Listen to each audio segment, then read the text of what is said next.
Hey everyone, welcome to Conversations with Curtis. My name is Paul Morgan Stetler. I am the host of this YouTube channel where we are unboxing the archives of gaming history by talking to the people who make some of our favorite video games. Today is a little bit different from some of our guests in the past. I'm actually talking to someone who runs a gaming company. Cade Peterson is the CEO of MidBoss Gaming down in San Francisco. MidBoss makes and supports the world's best inclusive LGBTQIA+ content, and they are staffed by professionals from diverse backgrounds, founded on the belief that fun, interesting media can also create an environment where inclusive characters can be a part of mainstream media and beyond. Sounds good to me. It's a little different than what we've done before.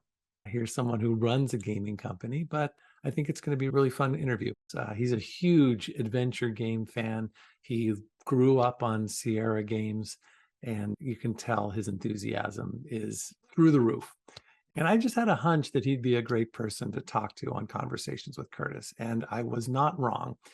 So please enjoy my interview with MidBoss CEO, Cade Peterson. Right.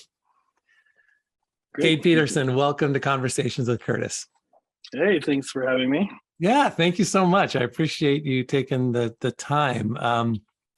We were just chatting a couple of seconds ago about meeting people for the first time, and you and I don't have much of a history, but I will share with you, what I really appreciate. Back in December, I was finishing up the celebration of Phantasmagoria 2 with an interview with Lorelei Shannon, who it was really hard to pin her down, and I finally got her and was excited to share that with the fans. And I have a fairly small base at this point.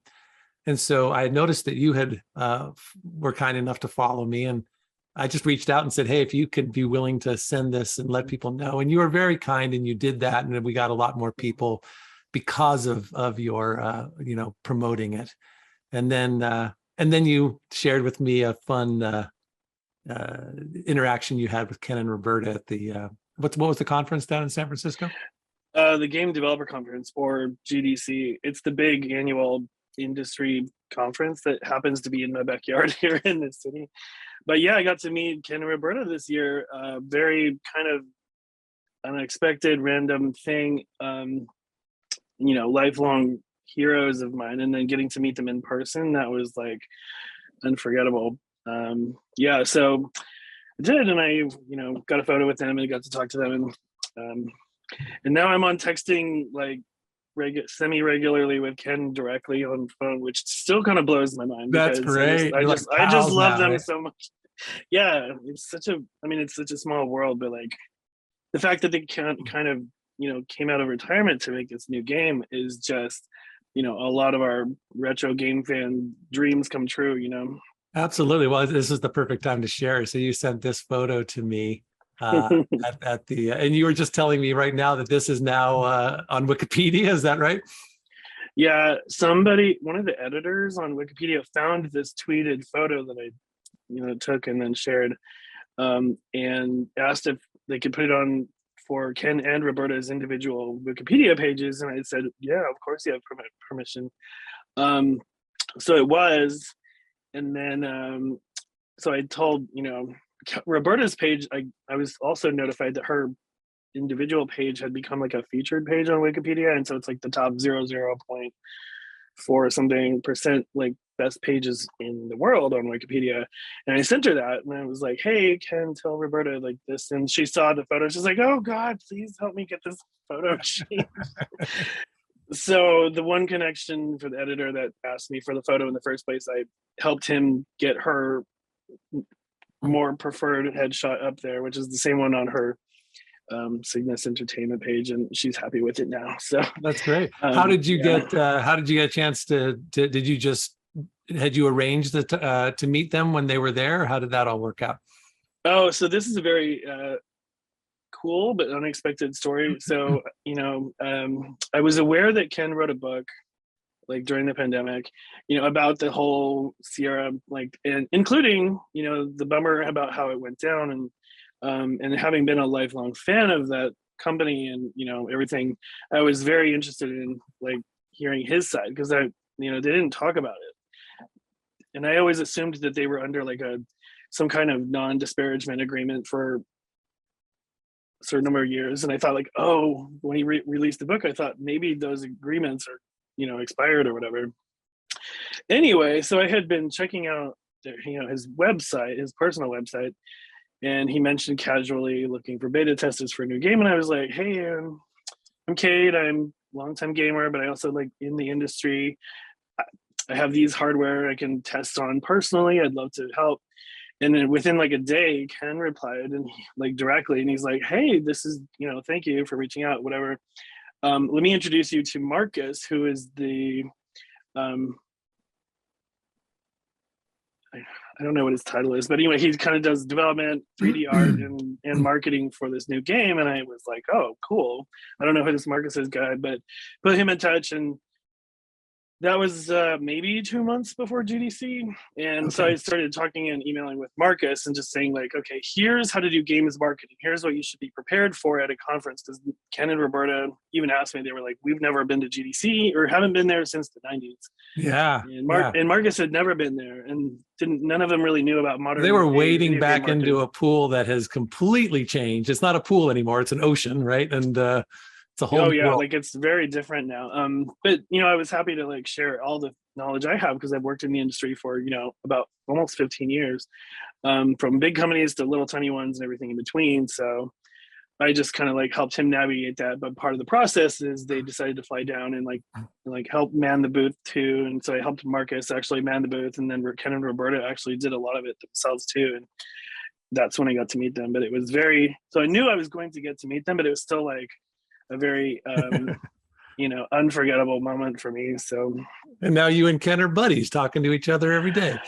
I wouldn't say it, put those words in his mouth, but I do communicate with him directly, like, you know, pretty regular now. So that's great. That's great. Well, let's back up, because I want to, you know, you've got quite a, you know, after you and I, you know, did a little bit of pen paling on Twitter, I got to, you know, get a sense of what you've done, and it's a fascinating story. And I can't wait to hear more about. Where did you grow up? I'm born and raised in Colorado, northern Colorado, in a city called Fort Collins. It's about an hour north of Denver. And then when we were 10, my mom moved us to South Texas. So we lived on North Padre Island off the coast of Texas, which is near Colorado to Texas. Yeah. And what brought you to Texas? My mom just was tired of the cold. Really? No family there or anything? We had no family, you know, no friends. I mean, she's from Oklahoma, which is right next to Texas, but right. South Texas, where we lived, all the way to her home city of Tulsa, Oklahoma, is like a 12-hour drive or something ridiculous. Yeah, so it's not next door. It's not next door, and we didn't really know anybody, but we're adventurous, and she wanted to find a place where she could, you know, as a teacher on a teacher salary, raise 2 boys in a place that was warm and kind of almost tropical. And we got to live on an island on a canal. Like there was a pot of dolphins that lived in our neighborhood, and we got, you know, very different from mountain life growing up. Wait, dolphins in Texas? Yeah, there's, you know, it's on the Gulf of Mexico. Okay, okay, you're right on the. Wow. Yeah. Well, that must have been quite the culture shock for you guys. It really was. I mean, I think I'm cold-blooded, because I really do not handle heat or hot weather very well. Never did. Yeah. Whereas I love cold, and so that was really just the temperature alone was oppressive, but it was really fun in a lot of other ways too. So it wasn't all bad. It was just like, but it was definitely like a shock to my system. Yeah, right. On multiple levels. So now, are you the younger brother or the older brother? No, I'm the older one. Okay. I've got a slightly younger brother. He's like 16 months younger. Oh, wow. Wow. Yeah. And at the time, and it was just you and your mom and your brother. So no, your dad was not around or is not around. He lives in Colorado still. So, but yeah, I've got a good relationship with both my parents, but she just couldn't handle the cold there. She lived in Colorado for something like 12 years, and she's like, I gotta go. So you're a kid in Texas now, and then how long did you live there before Did you go to all high school and all that there? Partially. So we moved there when I was entering 6th grade, and I stayed until the end of 10th grade. And then I went to this sort of, I hate to talk about it because it's kind of nerdy and sounds like it's really fancy, but it's technically a math and science magnet school in North Texas called the Texas Academy of Mathematics and Science. And I got accepted in, and basically you spend the last 2 years of high school in a college campus, in a college dorm, taking like honors college classes, like mostly focusing on honors math and science stuff. And so I left South Texas after my 10th grade year and did that.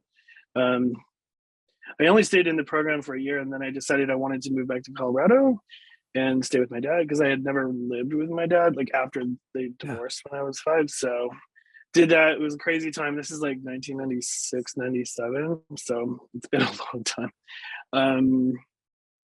Anyway, so after that, I decided to go back to college for real in Texas, and I found my way into Austin, and I lived in the Austin area for about 9 years. Oh, great. Which is awesome. Like, it's the best place in Texas, I think. There's cool other parts of Texas, but the best place to like live, at least for me, was it's one of the coolest Austin. cities ever, anywhere. It's this oasis in and of itself. It's really this really, really neat place. Oh yeah. I was not aware when I was younger how, because Texas is so big, I was not aware of like the wide variety of places. Like South Texas is coastal, Gulf of Mexico, almost sea-like living. And then North Texas is like flat, hot, but it also does get winter and snow sometimes. Austin is just kind of somewhere in the middle, but the land, it's called the rolling hills of Central Texas because it's got the hill country, but they have lots of lakes, and tubing is really wonderful in the summer. And there's a lot more like outdoorsy activities that I ended up loving. So Austin was really good to me. Yeah. And then when did you first discover video games? Oh gosh. The first time I ever played one was like a babysitter had a brother who had Pong on like a TV, and you had Pong. That's great. Well, I got to play it when I was like 2, and it's a simple enough game that even a kid can like navigate it and sort of figure it out. But I didn't actually get to play my own like games until I guess when I was 5. That's when the first Nintendo came out, and some of my friends had one, and I was like, oh my god, I need this. So I took my life savings, which was $100 back at the time, and I went to KB Toys, the toy store, and I bought my own Nintendo. But I learned the hard lesson of what sales tax is, because I had to borrow $7 and change from my mom to complete the sale. Right. Because the console was $99.99, and I thought, oh, $100 exact dollars, that's enough. No, it's not. Yeah, you weren't quite the math whiz at that point, were you? No, but in my defense, I was only 5, so. But I learned a lesson about commerce and tax and stuff that day. So yeah, so I bought that, and then in 2nd grade, I made my first best friend, and I had my birthday at an arcade, and I invited the whole 2nd grade, including this guy who became like my best friend, and his name is Toby. And he was a brilliant, still like literal genius.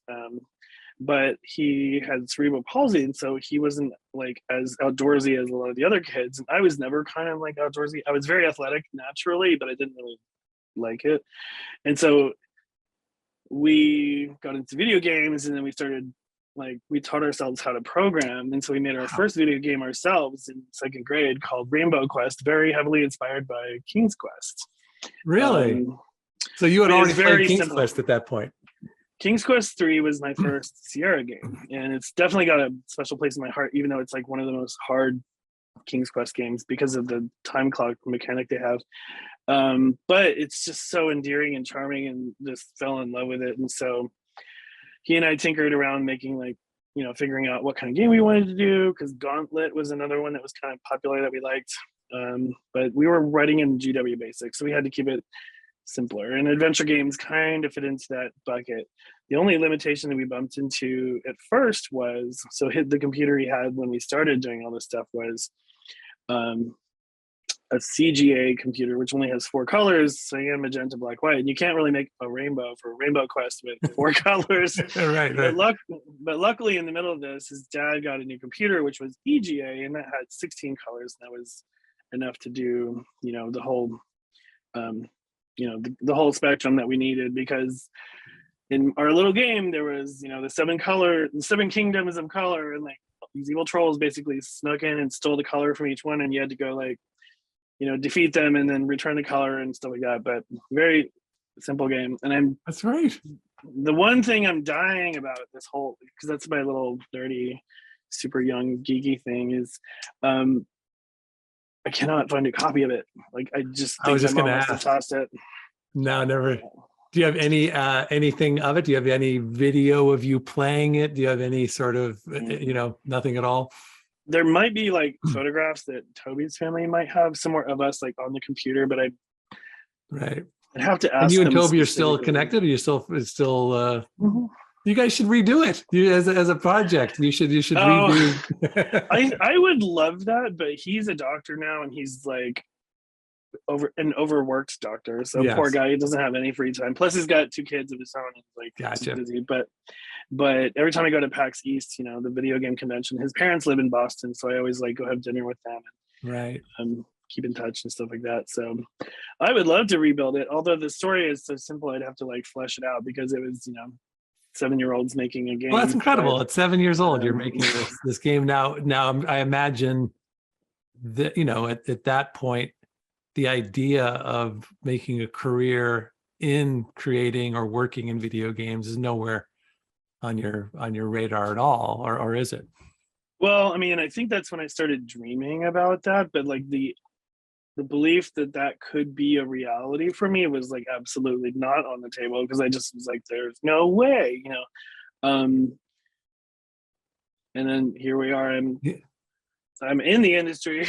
Well, you're I Been in guess I there should for back up by saying, I mentioned this in the when my intro to you, which you weren't here for, but talking about you are now the CEO of MidBoss Gaming in San Francisco, and so that's where you are now, and just so having come from a kid who made a game with his buddy at 7 years old, and now running how many people? How big is your company? So the main core team is just 3 of us, but then like to make our current game that we're almost done with, it's called Read Only Memories, Neurodiver. We're wrapping that up hopefully in the next 2 months. And the full team, like if you count everybody, like the individual artist, the composer, the developer, the writers for the story, because there's multiple. Oh gosh, I think the total is like 12 or 13 people. Yeah.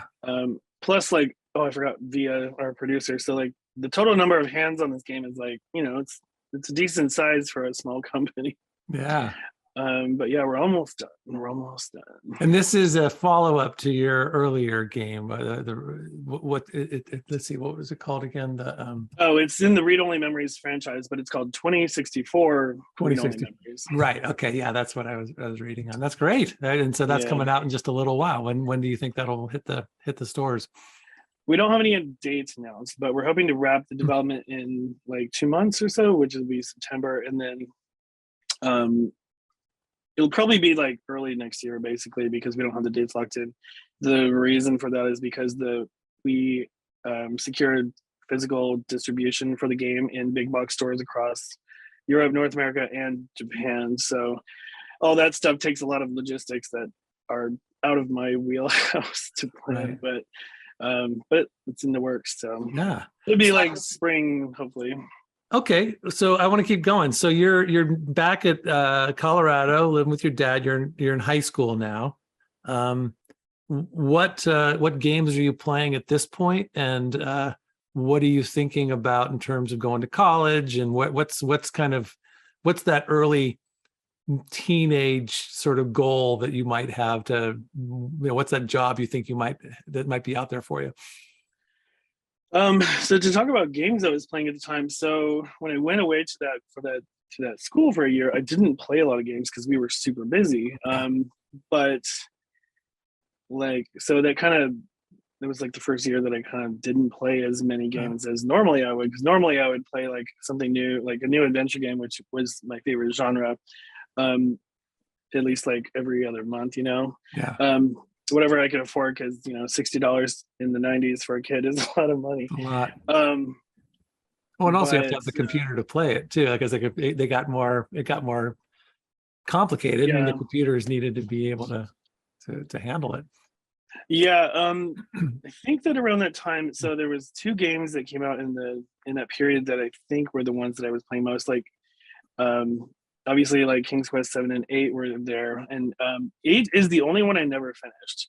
And I think it's just, well, I didn't love the 3D jump, but it was also like my computer could barely struggle to make it possible. So it was just, I was like, I'll come back and visit it. One day I will beat it. I want to experience it. But there's another game that I was playing around, I think it was around that time, called, and it was my first like RPG, which is Masquerade, Vampire the Masquerade, the first Bloodlines, I think it was. Oh my gosh, I'm blanking. Anyway, it's the first Vampire Masquerade RPG game, 3D, and I think I had a new computer by that time, which was like a 98, 99, I think. That could actually do 3D okay, and it was actually, you know, fun. So that was pretty much it, I think, for that period of time. But yeah, went back to high school after college, which is strange, but did that, hated it. But you know, my dad wanted me to graduate from his alum high school, and it was a brand new building, so it was kind of fun to do that. Wait, you went back to high school after college? Mm-hmm. You had finished college? No, I didn't finish it. But you had done this that math program. That's the college, and then you had to go back, or am I missing? Well, so I only completed the first year of that 2-year program. So Gotcha. After that, I was like, I could have gone straight to college, because the way Texas counts college credits. So I did a year of college during what would have been my junior year of high school. And if I had gone back to high school, that would have been like enough to complete, because a semester of college is equal to a whole year of high school in Texas. So I would have been able to just get an instant GED and then go straight to college anyway. My dad really wanted me to go back to high school, because he's like, these are the best years of your life. I'm like, I don't know anybody in this school.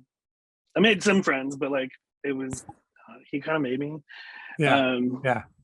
And I took a couple of college classes on the side just because I wanted to not waste my time too much. And it turned out to be a really fun year, because I had so many electives, or so many free classes I could take, because the college transferred to basically check off almost every box I needed to graduate. I was able to take 3 art classes at the same time. Nice. And you know, and then just take like the final few that were missing. Like, that school required a psychology class and a philosophy class and a speech class that I never thought I would have to do, but did those. It was fine. Graduated. My dad was proud. I lettered in his alum high school, but it was in academics, which is not something my dad could ever have done. But I still got my letter jacket. There you go. High school, so there you go. Was he hoping it would be in a sport of some sort, or was that what was he pushing? My parents tried to shove me into sports for years and years, and I did play sports for years and years. I just actively hated them almost all the time. Like baseball for 3 years, soccer for 1, tennis for 4, something like that. Like they're both athletic jocks, and I was not. I don't know where I got my anti-sports nature, but I mean, I like now. I just didn't like the rigor of like 5 days a week practice after school. Like I have cooler things I want to do with my life. Sure. So, so anyway, but it was an interesting year. Absolutely. And so how did you get your foot in the door of working for the gaming industry? People hate this when I share the story, because I did not look for a job in gaming. Gaming found me. Really? So, yeah, 15 years ago, I moved to San Francisco from Austin, not because I had a job lined up here. I just had two best friends that were living here, and they both basically peer pressured me into coming. And it's been a great thing ever since. But when I got here, you know, my first job that I got was working for Sephora, the headquarters, which happens to be downtown here in San Francisco. And what does Sephora do? I know that name, but what are they? It's the world's largest luxury beauty retailer. So Okay. like, Okay. ask almost any woman, she knows exactly what Sephora is and where the nearest 3 locations are. Okay. Gotcha. But you know, it's like a high-end luxury beauty company. It's a store. They sell products. Gotcha. Um, and so I worked for the headquarters on their web team. So I was, you know, managing Sephora.com, like the portal to buy stuff And at online. this point, all of your skills, all the kid who built a game with his friend, you had a lot of computer skills, and that made you a good hire in a lot of different places. I imagine you probably had a lot of opportunities. Oh yeah, like I became the global web designer for a Swiss watch company when I was like 19. You know, Oh just wow. because I had self-taught HTML and early web design and Yeah. had skills with Photoshop that were like pretty solid. So, I mean, yeah, like just having the skill set back then, you didn't need necessarily the education because schools couldn't even teach that stuff like until the very late 90s around that time. I just happened to like have the skills already. Yeah. So yeah, that definitely helped me get in the door for some of those jobs. But anyway, so the games angle, after my team working at Sephora was great. They were so supportive and so awesome, but the company was just toxic and I hated it. It was just horrible. I think the whole beauty industry tends to be just pretty evil. Um, um, I'm sure there's good examples out there, but like in general, they prey upon people's insecurities and all Yeah. that stuff. And I don't like that. It's just, plus the company itself was just really evil on the inside too. So anyway, I put my resume on monster.com back when that was relevant. It was like a job resume site. And I got a bunch of, you know, emails and calls, and one of them caught my attention. It was like, hey, we think you'd be a good fit for this position, but they wouldn't name the position or the company. And I thought, like, I hate my job so much, I will take the interview. But I was mad because I had to drive like 20 minutes down the peninsula. What was it? So That sounds kind of shady. So what was the thing what was the hook? You know, so they're not telling you what it is or what the job is, but there had to be something that made you go, ooh, that sounds interesting. it literally, I think that they said that my tech background and I think I mentioned like interests like video games, and that was it. They were like, we like your background in tech and, you know, all this stuff and video games. And I was like, okay. Okay. It was very cloak and dagger, very strange. So anyway, you know, drove down there and I was ready to have a full day of interviews, not knowing exactly what to expect. But I walk up and I see this big PlayStation logo on the wall or on the door, and I'm like above the door of the old campus, and I was like, oh my god, I am so unprepared. Oh my gosh! So you're walking right into the headquarters of PlayStation, and you don't realize it until you're in the parking lot, basically. Like until I was walking to the door, I'm like, oh my god, I'm so in trouble. I'm not ready for this. But I went through a full day of interviews, and they just had like back to back interviews with a bunch of random people and didn't quite understand what their jobs were or who it was. I did know the one person that was the hiring manager who I eventually worked for, but I couldn't get a read on any of them. It was the most uncomfortable day ever. But in fact, I thought I bombed it really hard. So I went home that night and I was all depressed, and I drank like a whole bottle of wine, and I was just really sad. I was like, I bombed a PlayStation interview. And I thought like, oh, because I hated my job at the time, like so much. And I was just uncomfortable with it. And then the next day I got a call from the recruiter. They're like, they loved you when you started. I'm like, hold up, what? Like, and then I had to say like, okay, what is the job? Never figured out what the job was during the whole day of interviews. And I'm talking like 6 hours of interviews. Is that on purpose? Do they do that on purpose to, or did they assume you knew something? No, having, you know, because I ended up working there for like half a decade. I had never seen an interview like that done to anybody else. So okay. I think that was just very unusual. Do you think they're just people weren't talking to each other and everybody assumed something and assumed you knew something? Well, I think the reason why it was so unusual is because they were hiring me for a position that they were making up, and they had never had this position in the company before.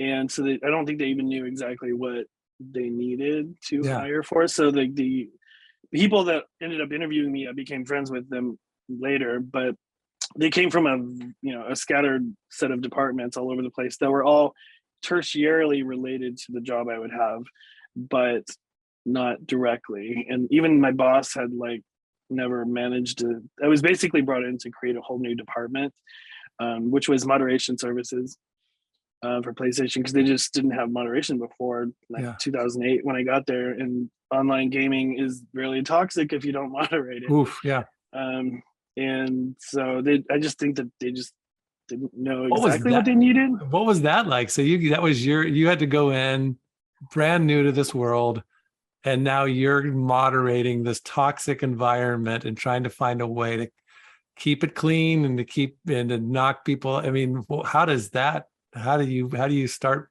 with that? I mean, it was definitely a drop me on my feet running situation. I didn't have a team hired yet. I didn't even know I could hire people. I definitely knew that I was like not able to do all of this because like there's millions of PlayStation players and there's one of me, and I was only in charge of North America, but that's still like one of the top two biggest regions. It's like North America, Europe. So it was insane, but I got to like help create policies and procedures and create like protocols and work with legal to make sure it's all like fine with them, and like work with PR to make sure that whatever we were doing wasn't going to cause them any problem. You know, it's like a lot of logistics that have to deal with this very delicate Get in the situation. place, right? Yeah. Well, you know, moderation is like, I think QA and moderation are two of like the biggest unsung heroes of the entire games industry. Because without both of those, like gaming would just screech to a halt. Like the industry would stop. But moderation was new at the time, whereas QA had been around since like day one, basically. So QA was understood, but like moderation was like this whole new animal. And like every time I would put forth like new policies, like I'd have to get regional sign off from like Europe, Japan, and all, you know, every head plus executives all the way up the chain would have to sign off on everything. And it was a lot of battles internally, but not battles, but you know, a lot of challenges, I guess, to get like sign off and approvals and everything. But I don't know, I like challenges, and it was really fun. And once I got that machine running like a smooth engine, like it was great, because by then we had like teams hired up in 3 different cities, and it was running like clockwork. And then I was poached to another team, and I was like, it was kind of the perfect time to switch, because I was like, but within PlayStation. So I worked there for 5 years, but I had 3 positions, maybe 4. I just got promoted a couple of times. So I switched from moderation to the fun side, which is the community management side, which was also very new. And we were establishing all that stuff at the time. And then became from a community program specialist to like a community manager. So overseeing like all of digital platforms, you know. So you go from working, you know, PlayStation's about as big of a company as there is in the world. And now you're running a small company of, you know, half of a dozen or so people when you're all working together. What was that a huge adjustment going from this giant corporation to something a little smaller and boutique? So I kind of had a gradual slow thing. So after PlayStation, I left the company because I realized I was kind of like at the top of like my career path there. You know, I had to become a senior community manager, and so I left there to go get an MBA because I wanted to get like the business administration skills so I could shift into management side of things versus the professional track. So you left a career and then went and got more education. And were you worried at all about taking that time away? No, not really. Like I did. So the school I did go to ended up being like a full-time thing, not working part-time. I did look into other programs that were working part-time and doing it, you know, nights and weekends, but none of those options seemed like they just didn't resonate very well with me. Whereas the school I chose was very unique and very special. And I ended up studying completely abroad, studying in 4 countries across 3 continents, and then I graduated. So it was like a very different type of school. And there's no other school kind of like it, but that one just really resonated with me because I love to learn new things, experience new cultures, and travel. So that one, plus it was like a very good school. So, but I wasn't really afraid. I've always gotten jobs. I've never been like, I've never felt like I was, unable to support myself or be scrappy and get some job, so that never really, I've always been a little fearless, I guess, maybe. But it came back, and then so going from like a mega corporation like Sony down to little MidBoss, the first job I got after that was for a rather large and well-established, technically it was still a startup, but it was called Leap Motion, and I was hired from a game background, but it was in virtual reality technology, which is kind of gaming adjacent anyway, because most of the apps and stuff that are built for VR are games anyway. And so that was like a company of about 190 to 100, depending on the month.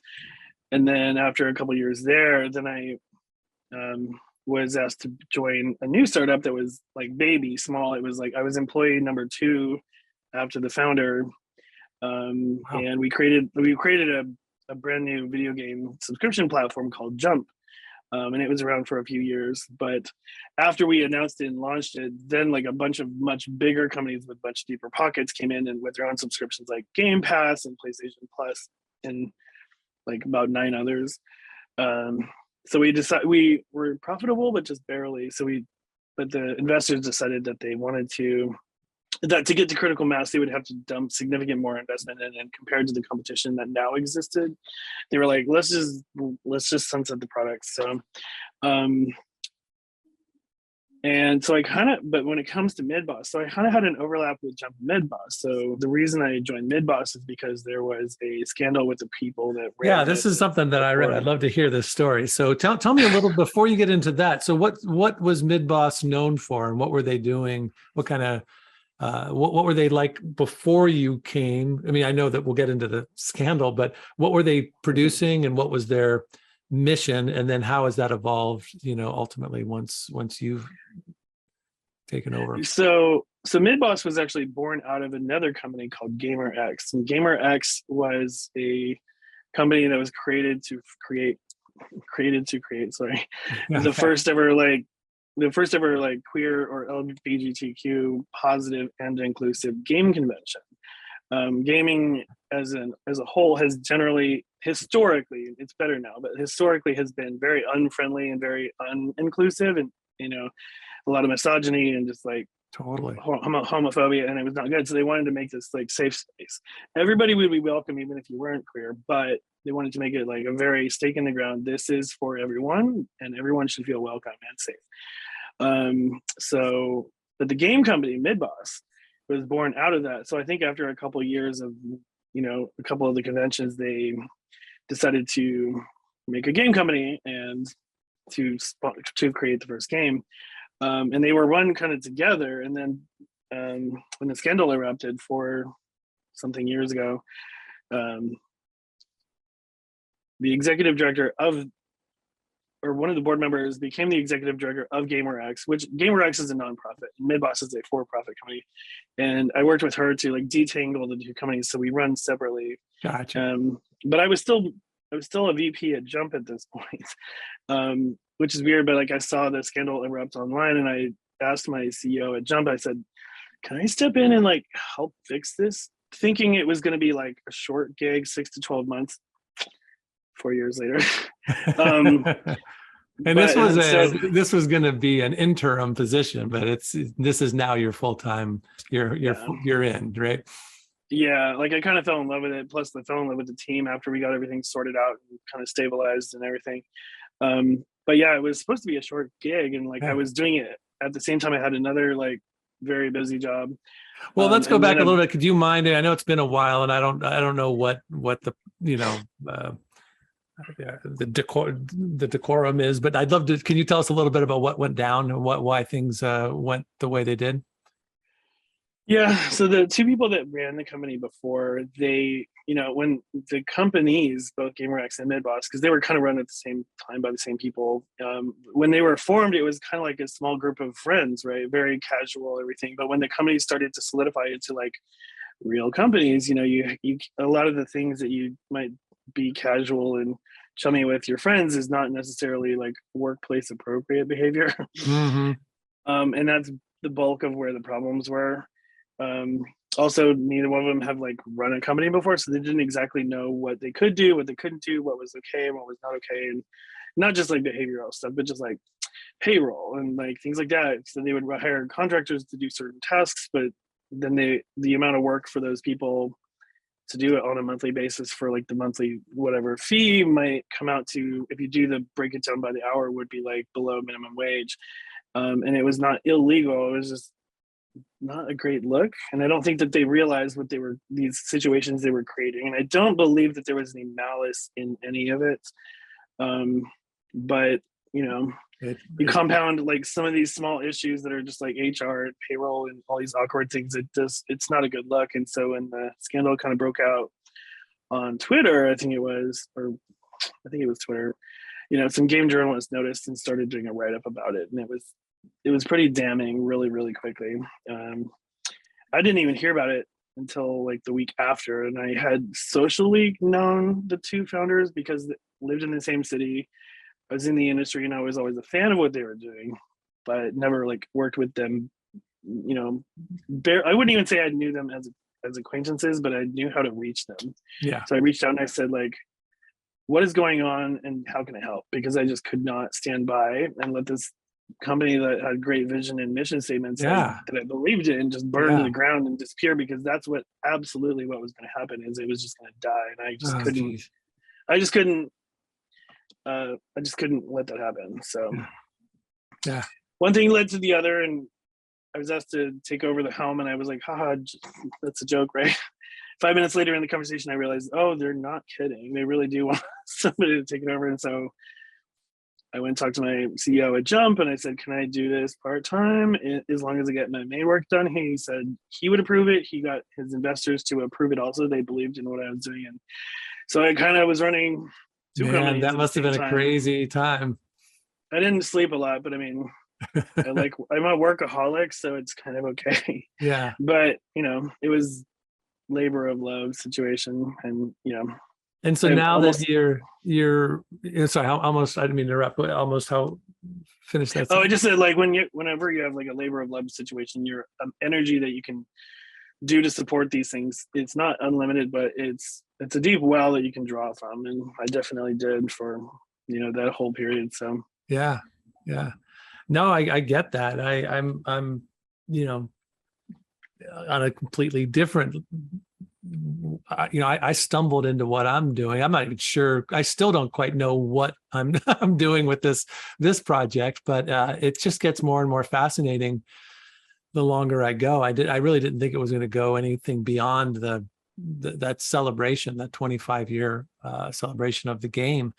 But it's been a fascinating experience, and no one was quite ready for it to stop. And so now we're just finding new ways to expand and talking to more interesting people rather than just the folks who made these games a long time ago, and getting them to remember it, to talk to people like yourself and people who are in the industry. It's just, I'm finding, while this is a side project and I've got family and a job and all that thing, it does, because it's a bit of a labor of love, you find that you can put more energy into it than you think you can, because you care so much, and because it's your baby and it's something you want to nurture. Yeah, it's exactly that same thing. I mean, you don't even feel yourself having to, you just do it, you just do it. So, hey everyone, I hope you're enjoying this interview. We'll get back to it in just a minute, but before we do, I want to take this moment to say the only reason we're able to watch this right now is because of the generous support of my Patreon members. And the only way I can do my next interview is the generous support of my Patreon members. I would like you to be one of my generous Patreon members so that we can continue to do these interviews. My hope is to do one of these a week, and maybe eventually even two of these a week. And we can cover more and more of these incredible artists who have created so many of your favorite games. So before we get back to the interview, just hop on Patreon real quick and sign up. Now go ahead, I'll wait. Patreon.com.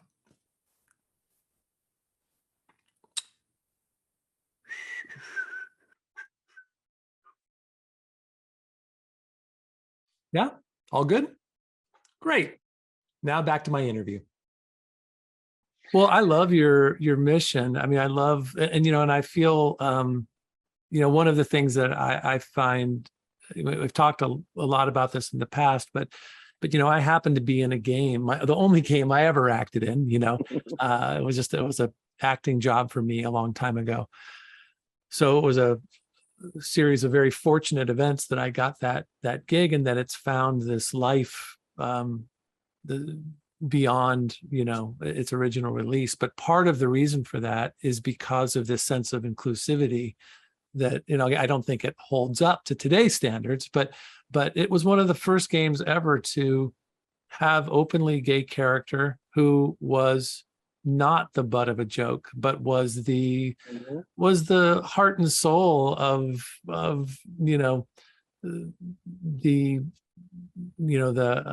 the character of that game, that was the wise one, that was the one who made the right choices, that wasn't looking for a quickie somewhere. He was an amazing character that many people saw for the first time as a positive role model, and that there were other aspects of that game, kinks and BDSM and things like that were treated not as stigmas, but as a way of, as life choices. And so it's really neat to feel like I had a small part in bringing that message to people, and that companies like yours are just creating this wonderful inclusivity. Yeah, I mean, like Phantasmagoria was definitely like years ahead of its time, not just in like what you were talking about, the inclusivity angle, but like the technology that they created from scratch just to make those games be world-class games, that Sierra was, constantly upping its own bar of quality and their output in like a 3 or 4 year period, especially with those FMV games. I mean, how they were able to do that right on top I have of each no other. idea. Now that I've gotten to know a little bit like Ken and Roberta a little bit more, I can now see why that was possible, because they are two of the most hardworking people I have ever met, like just nonstop machines. And somehow they find time to have dinner together. Like, I'm just like, I don't know, they're magic, I think. Yeah. But, Yeah. but they're very intense workers. They just believe in what they do, and they work really hard, and they, get it done. So it must come from that nature that they both have. So but yeah, they did, like, Sierra output just so many games so quickly. It's impressive. I couldn't even imagine trying to manage a company like that. Like, Ken just seemed to do it flawlessly, like no big deal. I mean, I'm sure he had challenges, but he seemed to handle it, take it in stride. And I just talked to Jane Jensen. I had a great interview with her, and I know that you've said numerous times that I think it's which Gabriel Knight, one of the Gabriel Knights, is one of your favorites of all time. Is that right? The first one, yeah. The first one's like absolute perfection to me. It's probably my favorite Sierra game. So yeah, I love Jane Jensen. No, I'm just starting to play these games for the first time, and I think that my fans get a huge kick out of watching this old dude who's never played any games ever. So I've got this simple, naive way of looking at things that I think that they can kind of identify with their younger self. But I've just played Gabriel Knight 2 for the first time, and then I played the 2 Phantasmagorias, and then I played just 1 or 2 more modern games. I'm in the middle of the Her Story game from Sam Barlow, which is fantastic. It's really neat to see what people can do with FMV now and how that can change. So I'm a kid in a candy shop right now, but it's overwhelming to me, all that's out there, that I don't even know how to possibly catch up. But so I haven't gotten to the first Gabriel Knight, but I did get a chance to talk to Jane, and she talked about one of the things that she really, really appreciated with Ken was that people would pitch ideas, and there oftentimes with Gabriel Knight especially, he didn't like the idea. It wasn't his thing. He liked games that were more entertaining and more funny. But he said, look, if you like it and you're passionate about it, go. If it's good, we'll do it again. If it's not, then you're done. But he gave people a chance to express their vision, even if he didn't see it himself. He believed in the passion of other people and what they wanted to bring. And that's a great leader. I agree. That it sounds like him. And yeah, I mean, I'm glad that he allowed that, because like Jane's clearly just a brilliant, storyteller and game maker. So yeah, the first one's very special. I think you're gonna like it. There is a remake. I've never played the remake, so I can't speak about that one. But like the first one, amazing. Just even the voice acting is perfection. The art is gorgeous. The story is the story, and everything that you slowly unfold about it is, it just makes you like want to not put it down. It's basically a game version of a page turner. Like you don't want to stop playing. It is so good. So tell me, this is the thing that, because I've come to this world so late in life, and I'm talking to people who are so passionate about it. One of the things, what is it? I'm going to ask just a very generic question and answer it however feels best to you. But why video games? What is it about them? I mean, I love, TV and movies and music, other kinds of entertainment, all kinds of entertainment, really. Theater, also wonderful. But games are really the only type of entertainment that, like mainstream entertainment, I guess, that gives the player agency, allows interaction, not just reading a book and it's very like serial, or like watching a TV show where it's just very linear, and those are great. But games, because they're not passive in nature, I think they activate parts of the brain that are normally kind of dormant when you're just passively watching a movie or TV show or something like that. Music is different though. Music can spark a lot of activity in the brain, I think, but it's still reactionary. If you're going to interact, it's not because you're helping drive the interaction, if that makes any sense. And I think that just the nature of video games as the interactive medium that they are sets them on a level that is very different from all the other forms of entertainment. I think there's some experimental stuff that might be on the level, like interactive theater and like installation experiences, kind of things that are popping up. But video games are now like decades old industry, and like pretty well established, and like constantly new technology is being added to the options for the developers to make them even better. So I don't know, it's very interesting. But I just love the interaction part. Like for me, so when it comes to games, there's like 5 major different like psychological triggers that people individually find satisfying. Not usually 2, maybe 3 click to certain people and click to others. Like for me, the ones that I really like is narrative and like getting lost in a world, discovery and curiosity, and like finding, like exploring that kind of that. And so those 2 categories, which are very strong for me, is perfect for adventure games. And that's probably why I've always loved it, because you have to kind of discover things, and it's got a little bit of puzzle aspects, and there's like pretty much always there's aha moments, but there's also like rich story in the best ones, and so those 2 for me are perfect. So that's probably why I like this genre the most. But I love it. I agree. I think it's, as you say, it's been around long enough, and because it's been around long enough, because more and more people who are brought up on it, who have tremendous artistic sensibilities, are able to take it to another level.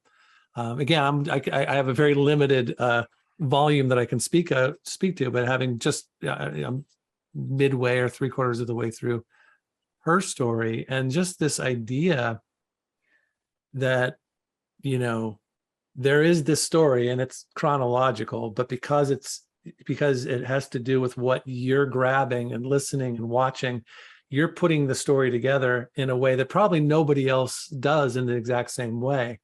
And so we're all coming to the same conclusions, but the way we get there is personal. It's our own journey. And so what I'm seeing is that it's allowing me to have an absolutely unique personal journey. And when people have been watching, I've been streaming it. So some people are like, oh, I've played this game twice now. And it's like I'm watching a different game. And so what a neat thing to be able to go back, like we read a book again, it's always different because you're coming at it from a different place, but you know what the story is. But if you come back to a game and it seems to me that you can have a wholly different experience just based on the fact that I guess it depends on the games, but yeah, I'm becoming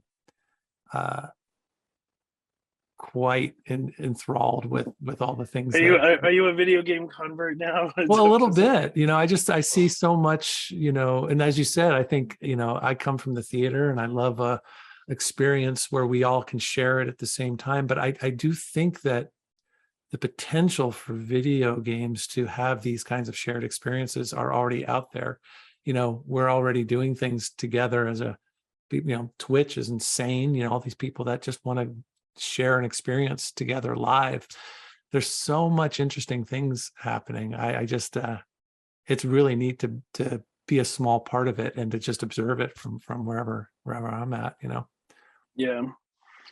It's a very interesting world. I don't know. The games industry just constantly is dazzling me with new options, and seeing like Twitch rise up in the last 10 years and like all that stuff. Getting to know several streamers personally with like through work, but it's very cool. I don't know. Yeah. I love how games bring people together more than other mediums too. And that's something I don't think people think about as much. They think about the interaction stuff, but like the people come together, I think a lot more with games. By the way, before I forget, one more like FMV kind of game that you absolutely need to try is called Erica. Okay. It came out like 1 or 2 years ago. I think someone's mentioned this, but yeah, okay. What? Yeah, tell me. I think it's an FMV, but the interaction, like choices and stuff, are so smooth between what happens and what could happen either way that the acting, it almost makes me think it's like CG. Like, because when I played it the first time, I was like, how did they do this? The technology that they did, I was like, is this hyper realistic CG that makes me think it's an FMV because it was so good. Oh, and it's a great awesome. game. You can beat it in a couple hours. Oh, good. I'll totally check that out. Yeah. The other thing I watched, and I mentioned this on our show, is a friend of, some friends of mine, their teenage daughter was telling me about this YouTuber, Markiplier. And he does these choose your own adventure. And he just takes, what I think is fascinating, he takes the algorithm that YouTube provides, which is, here's your short little introductory video. And then he just gives you, when the what's to choose next comes up, A or B. He gives you A or B. And then he has like 37, 40 different endings that go down all these different, and they're so clever and they're so fun. And it's, you see the first one he did, which had a very clearly a minimal budget. And then obviously it got bigger and bigger. The next one he did is, the most recent one is like outer space. And he's got all the, the toys right now, but it's really neat to see what people can do with these, when you're given a box to work within, how do you play within that box and make that unique? It's really fun to watch. Yeah, I think I had an art teacher once told me that like limitation is like the mother of like invention or something. And I hated it at first because, for example, I have 2 design degrees, undergrad stuff. And one of the teachers loved to put weird restrictions on us. Like you can only use like one color plus black in this design. I'm like, what? I think in full spectrum, I don't want to be limited to this stuff. And when you'd be forced to like design something amazing to fulfill like the greater, creative problem, but you have these limitations, you get crafty and you get really creative. And then the output is oftentimes 10 times better than it would have been if you had like no limitations on it. So I learned that early. Well, not early. I begrudgingly learned that. And after I kind of got comfortable with the concept, then I love working within limitations because it actually helps you, get from the start line to the finish line faster because you have less things to consider. There's I always remembered this when I was younger. There was a film movement called, it was Lars von Trier and it was all those guys. It was the Dogma 95. And so this was they wrote these rules, and the rules were, if you're going to make a Dogma film, it has to be handheld camera. There can be no, all the lighting has to be natural. Any music or sound has to come at real. So they basically tried to make it as open and real as possible, nothing that was going to be done in post and all that. And then one of the things was they basically told their actors, or in their rules, that the actors could do whatever they wanted. So there was no blocking, there were no marks that they had to go to. And I remember reading a big article about it, and the actors at one point rebelled because they said, we have too much freedom. We need something that we can go up against. Like, we need to, like, if I know I can just walk down the road for 16 blocks, I don't have a clear objective. So they really were clamoring for some more strictures within, so that they could actually work better. I found that fascinating, that too much freedom can actually thwart creativity. Yeah, it's kind of weird how it works, but I totally believe that, yeah. Well, I know what, I don't want to take up too much more of your time, but I just, before we go, I have a couple things. Like, having been in this business for a while, having worked with a lot of big, in a variety of places, seeing people that have created, I'd love to just hear any bit of advice, both for me and for my, I know that there are people out there that are creating their own content, they're creating their own Twitch channel, their YouTube channel, whatever it is, anybody who's starting from scratch and getting a little bit of, finding their way. What are some suggestions that you would give to kind of help grow your brand? Well, I think you're already doing two things. Like, probably the main two things I'd suggest is like regularity of creation, like really, frequency of like new content being released. Keep it on, find your schedule and keep to it. I tell the same thing to baby Twitch streamers. Like, whatever you're doing, set a schedule and stick to it, and rinse, repeat. And then as you go, learn and pay attention to what people respond to and what they don't respond to, and then do more of the things that are more, positive results that you want. But just being tenacious and just constantly like more and more, just regularity of constant creation is the thing. You don't have to kill yourself. Like, back in the early YouTube days, YouTubers used to say, oh, you need a new video every single day. And it's like, okay, that's a lot. Yeah. I don't know how some of them did it for years.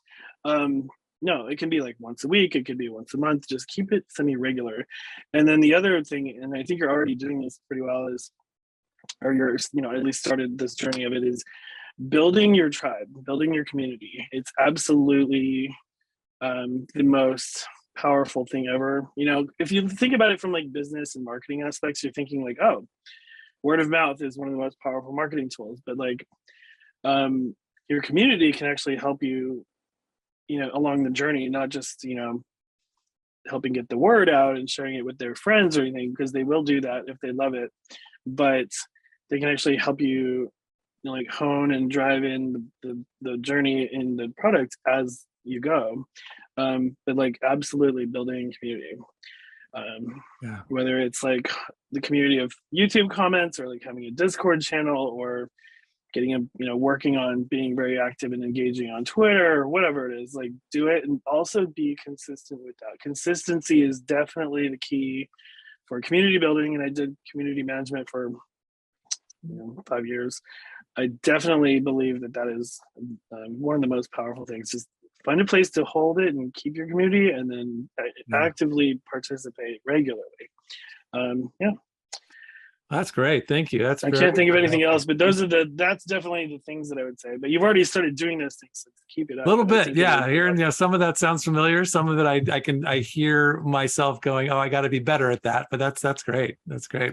All right. I'm going to, before I let you go, I'm going to do a little lightning round questions. I got 11 questions for you. Sure. And literally just they're simple, quick little answers. You don't have to put too much time into it. So what was the last book you read? Oh, well, the last one that I finished was actually Ken's book. It's Not All Fairy Tales. I forgot what the full title is. Oh my gosh. Not All Fairy Tales Have Happy Endings, I think it was. So Ken Williams, if anybody's looking it up, founder of Sierra Online with Roberta, but like, he wrote this tell-all book. It's a good read. If you like the games industry and you were a fan of Sierra, it is definitely worth picking up, and definitely Excellent. good. Cool. What was the last movie or TV show that you would recommend to friends? One that you watched recently that just you loved? Ooh, I I recently got into Segmented. I haven't finished it though. And then this is a perfect game related one. Mythic Quest. Oh It's a yeah. TV show. Like, I watched season 1 and I got triggered like with some PTSD from like back in my first like PlayStation days, because crazy bosses and like They nailed it. shenanigans and back and forth. Like, it was so freaky accurate. I was like, this is weird. Somebody who wrote this was involved in a AAA game company. Um, not PTSD in a bad way, but it was like, it was so accurate. It was freaky. Yeah. And I just finished watching season 2 this week, and I'm excited for season 3. But season 1 was like, all my friends that are not in the game industry are like, oh, that can't be real. I'm like, oh, it's very freakishly accurate. It is. I remember seeing the first season, and the second season was pretty much hampered by. I'm not sure how well they did, but it was hampered by COVID, right? I don't know, because I just literally finished season 2 in the last 2 weeks. I'm not sure about the timeline of it. I knew I was waiting for it to come out, but I hate the option of not binging shows when I want to. So I kind of wait till seasons finish and then I watch them all. Because I like to sit down and watch 3 or 4 episodes and not wait till the next week for another episode to roll out. Okay, so we got Mythic Quest. Yeah. So then, what's your favorite type of foreign food? Oh gosh. I like so many different places. So You just got to give me an answer. You got to give me a. You can't think. I would say like China, mainland Chinese food is Mainland like Chinese, not American Chinese food, like legit Chinese food. Okay, There's what kitchen appliance do you use every single day? The Keurig. You I hate use doing it. Here's my 4th cup of the day. I'm not even kidding. Are you a clean or messy person? I'm clean, but I have piles of things. I think it's just an ADHD thing, because I hate dirty, like filthy, like actual dirtiness, but I'm messy. Gotcha. I don't think those are the same things. So no, I agree. Window or aisle? Short flights under 9 hours, window. If it's long flights over 9 hours, then I do aisle, because I don't like to get out and go to the bathroom. But I can hold it quite a long time, so I usually do window. Because you're better than me. I'm usually aisle. Are you a morning person or a night owl? Definitely a night owl. Yeah, like absolutely. And I try to go to bed before 1, but it doesn't always happen. Yeah, I used to be a night owl. Again, everything changes when you get older. It's just, well, of course, once I started having kids, everything totally changed, and I had to. Now I'm on someone else's schedule. Is your glass half full or half empty? I am a super optimist, so I like to say I'm a realistic optimist, but definitely an optimist. So glass half full. That's great. What's your proudest accomplishment? Oh gosh. I would say in recent years, the thing that I'm the most proud of is since I joined MidBoss, we created this thing called the Season of Pride, which is an annual celebration of queer inclusive games, and with also a large Twitch. I think it's the longest Twitch charity fundraiser every year. It's a full month. And we raise money for queer and gaming related charities, but we use exclusively queer streamers to play queer inclusive games. That's awesome. And so like, it's a lot of work, one of my teammates helps me build the website. I do all the coordination with like all the game developers, which there's usually like 140 plus of them. Plus this year we capped it at 80 streamers, but in the past we've had up to like 160 stream people get involved. Oh, that sounds fantastic. That's just going to get bigger and bigger. Yeah, and this was our 4th annual. We are in the middle of it now because we do it every July now. We don't do June anymore because it's only June, Pride Month in America. So we like to believe that Pride is technically all year round. So should be, yeah. Yeah, so we're in the middle of that, and then it's just so heartwarming. You also produced a very. Were you part of the group that produced the documentary, The Gaming in Color? Was that? No, that was before my time. Okay. So yeah, MidBoss, the company that I run, created a documentary about 5 or 6 years ago called Gaming in Color. It's about the intersection of queerness in gaming. I'd actually like to redo it because it's, even though it's only been 5 or 6 years now, it's actually kind of out of date because things have improved so much now that Yeah, yeah. the problems of just half a decade ago are now vastly less bad, I guess. Yeah, yeah. So it's a good problem to have, I guess. All right. Well, my final question, and I'm going to let you, I know you got a meeting to go to. What's next? So we're finishing up Neurodiver, the newest game in the Read Only Memories franchise, and we're going to ship it next spring. We're wrapping up the Season of Pride, 4th annual, and then we're going to take a little vacation break because we're all very much not burned out, but like we could all use a good break. So I don't know. Okay. Then refresh our batteries and get back to it. See what comes next. Well, Cade Peterson, thank you so much for taking time out of your day. I really appreciate, you're I'm finding more and more just what a incredible community of people are out there in this world, and you are one of the good ones. And I just really appreciate how supportive you are just to chat with me, the way we have. And I can just tell that you've been such a incredible supporter of people in the gaming world in general, and keeping the positive mojo going. So thanks for all you do. Oh, thank you. Well, that was cool. Cade Peterson, what a neat guy. What a cool story he had to tell. I really enjoyed that conversation, and I hope you did too. I just had this feeling when we communicated via Twitter that he would be someone worth getting to know a little bit, and my spidey sense was right. So I hope you enjoyed it as much as I did. Other than that, I just want to thank you all for your support, for continuing to watch our YouTube channel. And as always, I just want to say that we could not do this without the loyal support of our Patreon members. I can't say this enough. We simply couldn't do it without the money that comes in from that. We could not carve out the time to make these videos and to do these interviews and to do all the other things that Daniel and I do to make Conversations with Curtis happen. So thank you so much for your support. If you'd like to join us, we'd sure love you to be a part of our Patreon family. So please consider that. But in the meantime, that's all I got for today. Have a good one. Thanks for everything. And we will see you next time. All right. Have a good day. Have a good week, and do something nice for someone. I think we could all use that right now. All right. Take care, everyone.